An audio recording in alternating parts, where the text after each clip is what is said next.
महाराज जी, गुरु दीक्षा के बाद शिष्य का नया जन्म हो जाता है, तो क्या गुरु दीक्षा से पहले किए हुए पाप कर्म दीक्षा के बाद नष्ट हो जाते हैं या हाँ, यदि नया पाप कर्म ना हो तो जो दीक्षा मिलती है उससे सारे पाप नष्ट हो जाते हैं। इसमें एक उदाहरण में चतुर्भुज दास जी का पावन चरित्र जब हम देखते हैं तो उसमें आता है कि वो भगवत चर्चा कर रहे थे, तो कथा में यही कहा कि जब कोई दीक्षा लेता है तो उसका नया जन्म हो जाता है, पुराने पाप उस पर लागू नहीं होते। तो एक चोर चोरी करके भाग करके आया था किसी साहूकार सेठ महाजन की, उसके पीछे सैनिक लगे हुए थे, तो जहाँ सत्संग हो रहा था हजारों लोग बैठे थे, उन्हीं के बीच में जाके बैठ गया। तो अब राज सैनिकों ने देख पाया नहीं, तो उन्होंने सोचा इधर तो सत्संग हो रहा, चोर काहे को यहाँ टिकेगा, तो वो चले गए और चोर बच गया। सत्संग में यही चर्चा चल रही थी कि दीक्षा लेने से नया जन्म हो जाता है, पूर्व पाप नष्ट हो जाते हैं। तो जब सत्संग संपन्न हुआ तो चतुर्भुज दास जी संत थे, उनके पास गए और बोले महाराज आप जो बात कह रहे हैं सत्य है कि दीक्षा लेने से सारे पाप नष्ट हो जाते हैं, तो मैं घोर पापी हूँ, चोर हूँ, हिंसक हूँ, कौन सा पाप नहीं जो मैंने ना किया हूँ, क्या मैं दीक्षा ले लूंगा आज से निष्पाप हो जाऊंगा? बोले आज से हाँ निष्पाप हो जाओगे। तो बोले दीक्षा दीजिए। तो चतुर्भुज दास जी ने कि ये सही अधिकारी है, अभी इसका मूड बन गया है, नहीं तो हो सकता है कि कभी जिंदगी में इसका क्योंकि हिंसक स्वभाव का है, तो उन्होंने तुरंत उसको दीक्षा दी, मूड मुड़वाया, कंठी पहनाई, तिलक लगाया, 12 तिलक। अब दूसरे दिन वो निर्भय होकर घूम रहा था, तो साहूकार अपने सैनिकों के साथ तो था, सेठ खोज रहा था, अरे बोले यही है, उसको बंदी बना लिया गया, राज दरबार में ले गए। राजा ने कहा तुमने चोरी की है? उसने कहा इस जन्म में नहीं। बोले महाराज जन्म की बात नहीं है, कल की बात है, कल इसने चोरी की है। उसने कहा मैं कसम खा सकता हूँ कि इस जन्म में चोरी नहीं की। साहूकार ने कहा मैं कसम खा के कहता हूँ कि इसने कल चोरी की है, ये केवल भेष बना लिया है, मूड मुड़ा लिया, तिलक लगा लिया, लेकिन है यही। अब दोनों अपनी अपनी कसम पे। तो उस समय जो पद्धति चलती थी सत्य को प्रमाणित करने के लिए, तो एक लोहे का फार गर्म किया जाता था और पीपल की छोटी सी नवीन पत्ता ऐसे रख दिया जाता था और उसके ऊपर सूत ऐसे बांध दिया जाता था, और वो लोहे का जलता हुआ फार हाथ में ले और सूत जले ना और 7 कदम चल के फेंक दे, वो सत्य माना जाता था।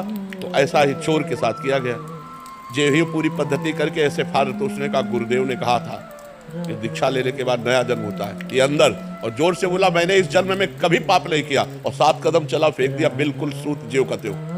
अब तो राजा ने सेठ को कहा ऐसे फांसी दो, इतने बड़े वैष्णव को, संत को चोर कहा। जब उसकी फांसी की बात कही तो बोले सरकार नहीं वो भी सही है, फांसी मत दीजिए, क्योंकि वो अपराधी नहीं, अपराधी तो मैं हूँ।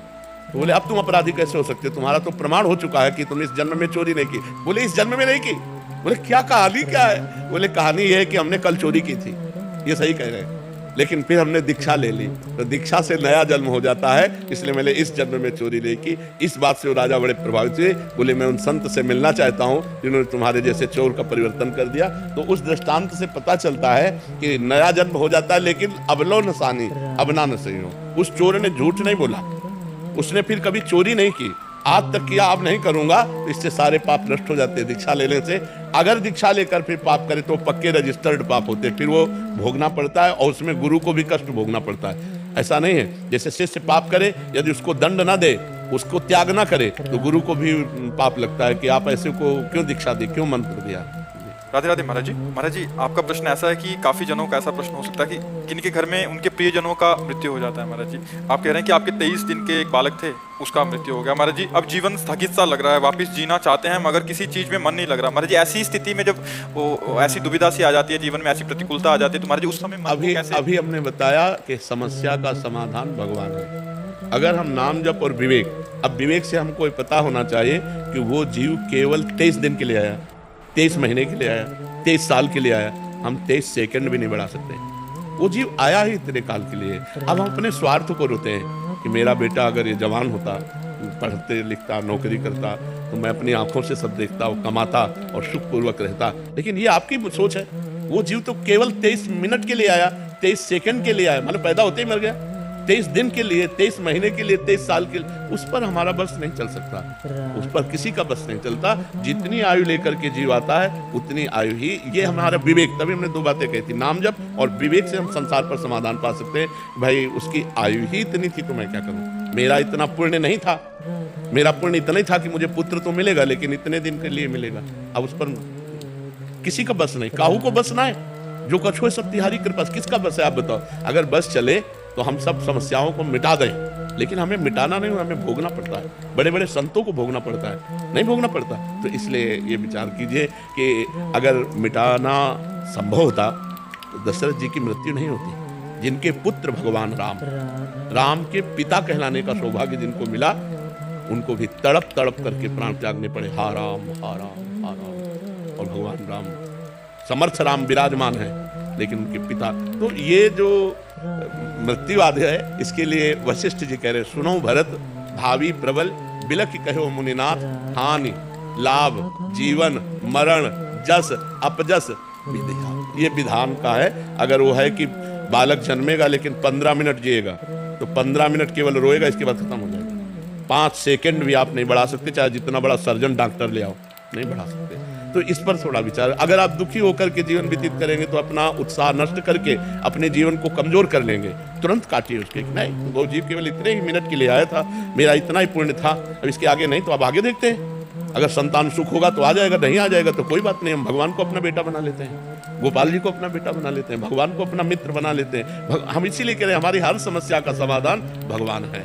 अगर हम विवेकवान हैं और भजन करते हैं तो समस्या का समाधान हो जाएगा। देखो आप तो ऐसे उदास हो गए, अब भजन करने वाले श्रीवास जी थे, चैतन्य महाप्रभु के चरित्र में पढ़ना, उनके घर में कीर्तन हो रहा था और कई दिन से उनका जवान बेटा बीमार था और एक ही बेटा था और भी पधार गया। अब कीर्तन में श्रीवास जी हरे कृष्ण, तो आकर दासी ने कान में कहा कि पुत्र पधार गया। तो उनका दोबारा मत आना आंगन में। अगर महाप्रभु को पता चल गया तो कीर्तन रोक देंगे, और उनका कीर्तन रुका, उनका आनंद रुका तो मैं प्राण त्याग दूंगा, क्योंकि उनके आनंद में। और बस हरि बोल, महाप्रभु का कीर्तन रुक गया। महाप्रभु ने कहा श्रीवास कुछ हुआ क्या, क्योंकि मेरे हृदय का प्रेम सुख रहा है। तब लोगों ने बताया कि इनका पुत्र संपन्न हो गया। तो उनका श्रीवास तुम्हारा पुत्र संपन्न हो गया, तुम कीर्तन कर रहे। बोले प्रभु देखो विवेक देखो, उस जीवात्मा को इससे बड़ा सौभाग्य क्या मिल सकता है कि जहां चैतन्य महाप्रभु कीर्तन कर रहे हैं और वहां वो जीवात्मा जा रहा है तो सीधे भगवान के पास जा रहा है। इसलिए मुझे तो बड़ा आनंद है कि मेरे पुत्र का मंगल हो गया। विवेक, मेरे पुत्र का मंगल हो गया प्रभु, इसमें शोक की क्या बात है, मरना तो सबको एक दिन था ही। अगर ये आपकी सानिध्य में प्राण त्याग किया तो मेरे सौभाग्य का विषय। तो ऐसे गले लगा लिया और कहा श्रीवास तुम पर श्री कृष्ण की विशेष कृपा है, ये बात सोचनी है। तो उस जीव का जिस समय तक, जितने दिन तक हमारा संयोग है, वह उतने दिन तक रहेगा, इसके आगे महाराज जी कोटि कोटि प्रणाम जी। मैं कभी कभी डिप्रेशन में चला जाता हूँ। नाम जप करो, डिप्रेशन नहीं रहेगा। नाम जप करो, अधिक से अधिक नाम जप करो, डिप्रेशन खत्म हो जाएगा। कभी कभी मन ये करता है महाराज जी के आश्रम में रहूं यहाँ। कभी कभी मन की ये दशा होती, कबहू मन रंग तो रंग चढ़े, कबहू मन सोच करे धन का, कबहू मन नारी प्यारी लगे, कबहू मन त्यागी चले बल। इसकी तरंगें उठती रहती है, इन तरंगों, मन की तरंग को मार ले बस हो गया भजन।